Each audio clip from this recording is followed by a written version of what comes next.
이들의 총자산의 전부를 어떻게 해도 된다고요? 다 개발 사업에 투자해도 된다라고 생각을 하셔야 돼요. 자, 보통의 리츠 회사들은 총자산의 30%를 초과할 수 없다라고 되어 있었지만 개발 전문 부동산 투자 회사는 총자산 전부를 다 개발 사업에 투자할 수 있다라고 생각하시고요. 거기에 쭉 내려오시면 11번의 배당 부분에 보세요. 부동산 투자 회사는 해당 연도 이익 한도의 100분의 90 이상을 주주들에게 배당해야 된다.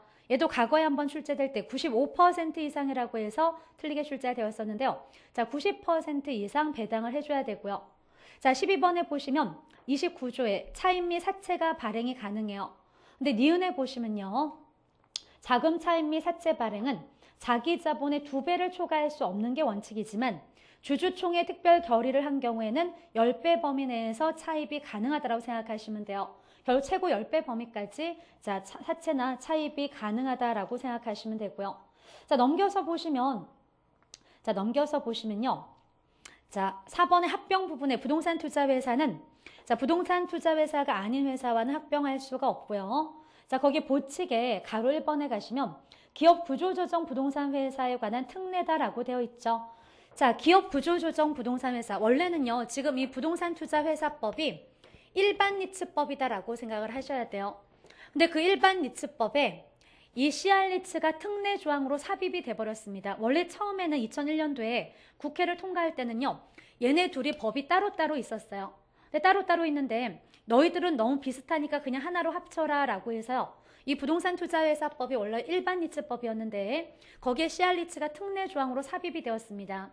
그래서 지금 거기에 CR리츠에 대한 특례다라고 표현을 했는데요. 자, 1번에 기업 구조조정 부동산 투자회사는 동법에서 정한 부동산 투자회사 요건을 갖추고 총자산의 100분의 70 이상을 다음에 부동산으로 구성해야 된다. 다음에 부동산이 결국 기업 구조조정 부동산으로 구성해야 된다라고 생각을 하셔야 돼요. 여기서 차이점이 제가 앞에서 일반 리츠의 경우는요. 80% 이상이 부동산 관련 유가증권 현금으로 구성을 하고 그 중에 70%가 부동산이어야 된다 이렇게 되어 있었죠. 그런데 CR리츠는요. 자, 그런 표현이 전혀 없어요. 그냥 80% 어쩌고 이런 제한이 전혀 없고 그냥 70% 이상만 기업 구조조정 부동산으로만 구성을 하면 돼요. 거기에 동그라미 2번에 보시면요. 자, 기업 구조조정 부동산 투자회사에 대해서는요. 자, 제14조 3 주식의 공모, 제15조 주식의 분산, 24조 부동산의 처분에 관한 제한, 자, 그리고 자, 25조 자산의 구성을 적용하지 아니한다 이렇게 돼 있죠. 그죠? 자, 우리 앞에서 쭉 보시면서 별표 친 부분이 4군데가 있었어요. 자, 그 별표 친 4군데는요. 어디에는 전혀 적용이 되지 않냐면 CR리츠의 경우에는 전혀 제한이 없다라고 생각을 하셔야 되겠네요.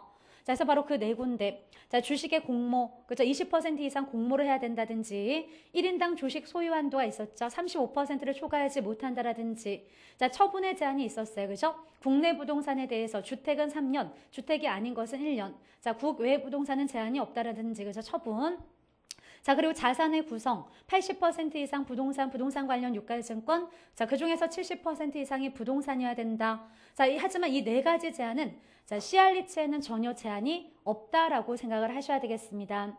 자, 그래서 바로 이러한 부분을 앞에서 이제 별표 친 4군데가 CR리츠에는 제한이 되지 않네요. 자, 그래서 바로 리츠라는 부분에서는요, 특히 지금 보신 부동산 투자 회사법상에서, 그죠? 리츠의 종류 3가지, 자기관리츠, 위탁관리츠, CR리츠를 놓고, 자, 그 법률상에서 그 내용들을 주로 잘 묻습니다. 잘 출제되어지기 때문에, 자, 그 법조문상의 내용들을 중심으로 정리를 하시면 되겠습니다. 자, 그래서 바로 여기까지, 우리가 리츠까지 금융론 부분 정리하셨는데요. 자, 결국 지분금융이냐 부채금융이냐라는 것을 다시 한번 정리를 해보면요. 자, 앞에서 신디케이트라는 게 있었죠. 신디케이트는 자, 지분금융이라고 했어요. 그죠? 지분금융. 자, 그리고 리츠라는 건 역시 리츠라든지 또는 부동산 펀드라든지 다 간접 투자 방식인데요. 이건 역시 지분금융으로 생각하셔야 되죠. 지분금융, 지분증권이다라고 할 수가 있어요. 그죠? 자, 거기에 자, 프로젝트 파이낸싱은요. 프로젝트 파이낸싱은 자, 크게 2가지 자금 조달 형태로 구분을 하면요. 자, 지분형이 있죠. 자, 지분금융의 형태와 자, 부채금융의 형태로 구분을 할 수 있다라고 했어요. 보통은요. 나중에 문제 푸실 때 뭐 조인트 벤처다. 이렇게 표현이 된다면 자, 지분형이다라고 생각을 하셔야 되고요. 자, 신디케이트 론이다라고 해서 몇 개 은행들이 같이 공동으로 대출을 해주는 형태죠. 이렇게 표현을 한다면 그것은 부채금융이다라고 생각을 하셔야 돼요. 그죠? 자, 그리고 거기에다가 우리가 자, MBS, 그죠? MBS의 종류에도 물론 자, 지분형도 있었죠. 그죠? 보세요. MBS다라고 하면요. 궁극적으로는 다 우리가 부채증권이라고 공부를 하셨어요. 근데 그 종류 안에는 자, MPTS 같이 지분형이 있었잖아요. 그죠? 지분형. 근데 MBB 같은 것은 뭐죠? MBB 같은 것은 우리가 채권형이다 라고 이렇게 공부를 하셨고요. 그죠? 자, 그래서 한 번은 자, 얼마 전 시험에서 다음 중 지분금융이 아닌 것은 하고 출제가 되었었는데요. 정답이 뭐였었냐면 자, 바로 MBB가 정답이었었습니다. MBS의 종류들 중에서 MBB는 우리가 채권형 MBS다라고 공부하셨죠. 자, 그래서 바로 MBB가 이렇게 정답으로 자, 출제가 되었던 문제가 있었어요. 자, 그래서 바로 지분금융과 부채금융이다라는 것을 또 구분하실 수 있으셔야 되겠고요. 자, 여기까지 우리가 금융론 부분 내용 보셨습니다. 자, 잠시 쉬었다가요. 이제는 자, 개발 및 관리 부분은 넘어가고요. 자, 어디로 가실 거냐면요. 바로 감정평가 부분으로 들어갈 거예요. 자, 지금 그 강론에서 마지막 개발, 관리, 마케팅 이런 부분은 자, 저희가 입문과정 때는 이제 진행을 했었는데요. 가장 학개론상에서는 어렵지 않게 정리하실 수 있는 부분이에요.